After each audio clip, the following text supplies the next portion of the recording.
हाँ जी, ये Suzuki Cultus है। इसकी पहली वायर की लोकेशन ये है, इधर से आती है और यहाँ पे ये वाली। और दूसरी वायर की जो लोकेशन है वो इधर होगी, इस साइड होगी। और तीसरी वायर की जो लोकेशन है वो इधर होगी, क्योंकि ये कैम के साथ लगा होता है। इसके इंजन जब सलफ लगाते हैं तो इधर घूमता है, मतलब इस तरह घूमता है।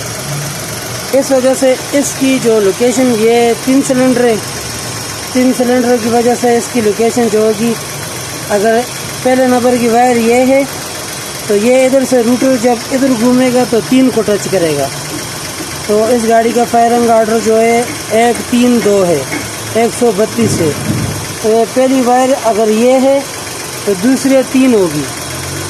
अगर फिर भी आपको समझना है किसी गाड़ी का भी, तो आप ये डिस्ट्रीब्यूटर कप उतार के सलफ लगाएं, सलफ की तरफ, मतलब अगर रूटर इधर जा रहा है या इधर जा रहा है तो एक के बाद आगे 3 होगा, जो भी गाड़ी है।